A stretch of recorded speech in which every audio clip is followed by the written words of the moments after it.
Salve, salve tricolores, sejam bem-vindos a mais um vídeo aqui do canal. Se você é novo, se inscreve aí embaixo, deixa o like no vídeo e me segue lá no Instagram, AlemãoSPFC. E agora, sem enrolar, vamos pro vídeo de hoje, né? Excelente sexta para todos vocês, Deus abençoe o nosso dia, São Paulinos e São Paulinas. Vamos começar o vídeo aí falando sobre o treinamento do São Paulo, né? Hoje a gente tem um treinamento muito especial, até porque volta o Ramos Rodrigues, né? Muita gente perguntou por que ele não se apresentou ontem, né? Até porque o Pablo Maia, o Rafael, que também estavam em Madrid, já treinaram no dia de ontem, os outros jogadores convocados já tinham retornado, né? Por que o Ramos Rodrigues não se apresentou? Ele teve algum particular aí, mas hoje já volta tudo normal e agora o Carpini tem todo o elenco em suas mãos, né? Os jogadores convocados estão aí, jogadores retornando de lesão, ainda tem algumas particularidades, mas é um São Paulo que vem se fortalecendo a cada dia, né? Então a gente treina hoje, tem o treino na segunda e tem a viagem na terça, né? A gente tem outro treino na quarta, mas já lá na Argentina, né? O São Paulo que vai fazer meio que aquele reconhecimento, né? Um jogo de estreia de Libertadores, um jogo muito importante. O Talheres está se preparando também e a gente conta aí agora com o reforço do Ramos Rodrigues e a expectativa é de que ele seja titular, né? Depois de ele ter jogado 2 jogos com a seleção colombiana, destruído nos 2, jogou muita bola, deu muito passe, abriu o jogo, deu finalização, o cara jogou muito. Agora já não tem mais como ele não ser titular, né? Não pode fazer a mesma coisa que o Dorival fez. O Dorival ganhou a Copa do Brasil e tudo mais, mas o Dorival queimava o Ramos Rodrigues da mesma maneira que o Thiago Carpini tá queimando, né? É bom a gente também relembrar isso aí. Mas vamos falar sobre outras coisas agora, né? A gente tem notícias boas, como por exemplo o próprio Pablo Maia. Galera, eu vou falar a verdade pra vocês aqui, pelas informações que eu tô acompanhando, vai ser muito difícil segurar o Pablo Maia no meio do ano. Vai ser muito, muito difícil segurar. A gente já conseguiu segurar ele nas 2 últimas janelas. O jogador surgiu no Paulista de 2022, né? Então já surge como um dos melhores volantes do futebol sul-americano, é simplesmente um monstro, não à toa foi convocado para a seleção e essa convocação a gente sabe, né? Quando um jogador aqui do futebol brasileiro é convocado, é porque ele tá praticamente aí no radar dos clubes europeus, né? Por exemplo, o Bento já tá praticamente fechado com a Inter de Milão, que foi titular nessas partidas. O Fabrício Bruno já recebeu sondagens aí do futebol europeu. O Pablo Maia com certeza vai ser mais um, né? Já recebeu muitas sondagens, principalmente da Premier League, né? Mas realmente vai ser difícil. Mas se for uma boa venda, igual a do Beraldo, pra mim, tá beleza. A gente consegue fazer uma contratação, a gente revela algum outro jogador. Obviamente a gente sente, né, a falta de um jogador desse nível, né? Porque, mano, hoje o Pablo Maia é indiscutível. Monstro, joga muita bola, né? Um dos melhores volantes que temos aí. Mas é difícil e a gente vai ter que realmente se virar para segurar ele pelo menos essa temporada ou então pelo menos até o meio do ano, quando começa uma nova janela no futebol europeu. E vamos falar sobre outra informação, né, galera? A gente vai trazer 2 nomes agora que justamente quando termina essa temporada europeia, 2 jogadores importantíssimos vão ficar livres no mercado, já podem hoje assinar um pré-contrato, mas cada um tem a sua particularidade, né? Primeiro a gente vai falar do Alexandro, que é o lateral hoje mais querido, vamos dizer assim, pela torcida, com as possibilidades que nós temos, né? A gente já falou de muitos nomes, mas cada um vai tendo aí a sua situação, né? O Abner Vinícius era um nome forte, acabou fechando com a equipe do Lyon, saindo do Betis. Aí o Marlon era outro nome forte, acabou renovando aí com a equipe do Cruzeiro. O Rubens era um outro nome querido aí, mas pelas informações que a gente acompanhou aí do Galo, só sai pro futebol europeu, e aí o São Paulo vai procurando, né? O São Paulo vai procurando e o Alexandro hoje tá dentro da realidade, tá dentro dos parâmetros, é um cara com 33 anos de idade,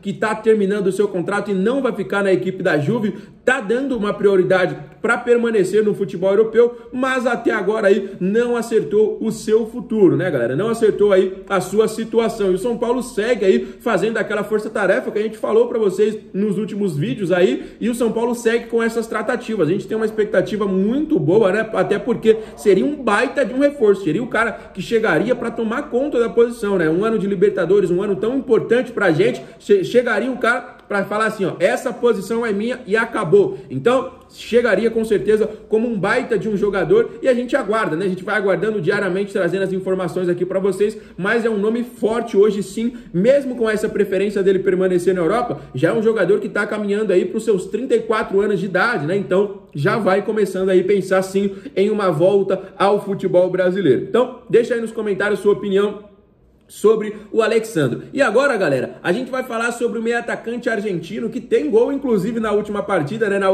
no último amistoso aí, nessa última data FIFA, fez um golaço de falta. Vamos falar sobre Ángel Di Maria, né? Todo mundo conhece o craque, né, que foi campeão da Copa do Mundo com a seleção, que jogou no Manchester, jogou no Real, jogou no Paris Saint-Germain, jogou no Benfica, né? Está no Benfica mais uma vez, um cara assim que, mano, dispensa apresentações. Acontece o seguinte, aos 36 anos, né, o jogador está ficando livre também no mercado, né? O contrato também se encerra no meio do ano e ele tinha vontade de voltar para a equipe do Rosário Central, que foi o clube argentino que o revelou pro mundo. Mas recentemente teve um probleminha aí, um problema muito sério, um problema envolvendo inclusive ameaças a ele e a sua família, que o fizeram repensar e não ir para a equipe do Rosário. Tava praticamente certo, né? O jogador tinha já recebido sondagem de clubes brasileiros, né? O São Paulo apenas consultou, né? Pensou na possibilidade, mas não avançou em tratativas e o jogador agora está considerando ouvir propostas do futebol brasileiro. E agora já é uma situação diferente. Já pensou você contar com o Di Maria no elenco aí, rapaziada? Eu já não duvido de mais nada, né? Depois que vieram craques como o próprio Rames, o Lucas Moura voltou, o Marcelo no Fluminense, o Suárez no Grêmio e tantos outros caras feras,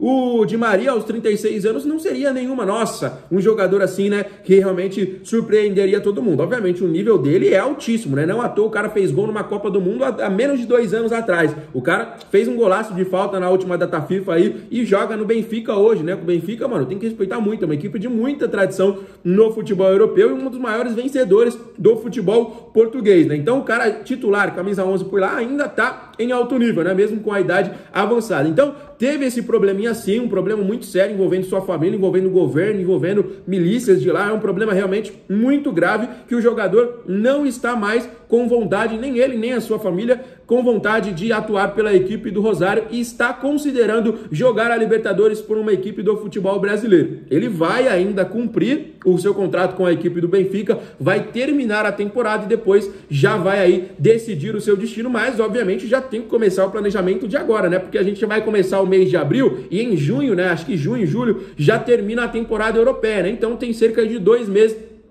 para acertar o que ele vai fazer. E o São Paulo, ó, tá de olho, rapaziada. São Paulo tá de olho nessa situação. Já pensou, obviamente não é só o tricolor que tá, mas já pensou, galera, Di Maria vestindo o manto tricolor seria algo realmente muito legal da gente acompanhar e obviamente a gente vai trazer aí essas informações diariamente para vocês. Hoje tem treinamento, né, mesmo debaixo de chuva, mesmo debaixo de muito frio, o São Paulo segue aí a sua rotina, né? Pelo que eu acompanhei, amanhã vai ter folga, né, pro elenco, mas alguns jogadores vão fazer trabalhos específicos e trabalhos individuais, como por exemplo o James Rodrigues. Isso é uma informação muito importante, né? O James Rodrigues vai ter um trabalho individual amanhã e alguns jogadores que estão retornando de lesão, como por exemplo o Rodrigo Nestor, como por exemplo o Sabino, né? Então, mesmo com uma folga ao elenco, alguns jogadores vão fazer o trabalho específico, né? O São Paulo, desde que começou a semana, teria 6 períodos, né, em 7 dias e depois começa uma outra semana, já uma semana muito complicada, porque é uma semana que já vai envolver logística, né? A gente já vai jogar fora de casa contra a equipe do Talheres. Depois a gente joga a segunda partida da Libertadores no Morumbi contra a equipe do Cobresal e o terceiro jogo é também fora contra a equipe do Barcelona de Guayaquil. É uma equipe, mano, que sinceramente eu tô com mais medo aí da equipe, medo não, mas respeitando mais a equipe do Barcelona, né? O Talheres já eliminou a gente em pré-Libertadores e tudo mais, mas o Barcelona é uma equipe chata, só pegar as últimas Libertadores aí, os caras já golearam o Flamengo, já jogaram com o Palmeiras, é uma equipe muito boa, eles jogam muito bem, é uma equipe muito rápida, né? Uma equipe de muita força física, né? Os equatorianos jogam muita bola.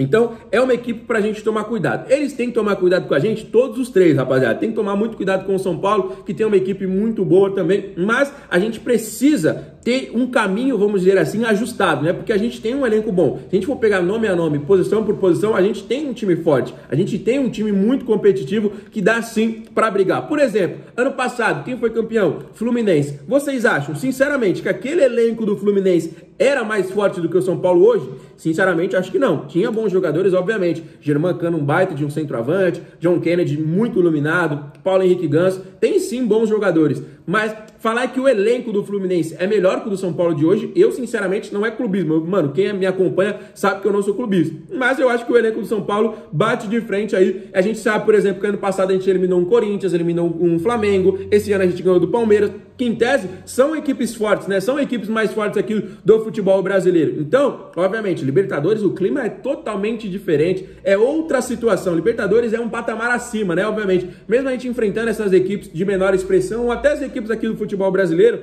é um clima diferente, envolve história, envolve muita coisa uma partida de Libertadores, né? Mas eu, com esse elenco, eu acho que o São Paulo tá muito bem. Tem jogadores estreantes, tem treinador estreante, sim, mas a gente tem jogadores ali cascudos, não só em Libertadores, mas em outros torneios, né? Se a gente for falar do próprio Lucas Moura, o Lucas Moura já levou a equipe dele para a final de Champions League. O Ramos Rodrigues, o melhor jogador de uma Copa do Mundo. O Rafinha, anos no Bayern de Munique, já foi inclusive campeão da Libertadores, né? Então, é um elenco sim que tem peças que podem decidir jogos decisivos, né, rapaziada? Então, eu acho que a gente pode sim ter tranquilidade, mas o São Paulo precisa ser bem treinado. Então, essa é a minha opinião. Deixa aí nos comentários a sua opinião sobre todos os assuntos que eu falei. Para todo mundo que acompanhou o vídeo até aqui, deixa o like. E para quem é novo aqui, não esquece de se inscrever, tá bom? Vou ficando por aqui, rapaziada. Fiquem com Deus, um abraço e valeu!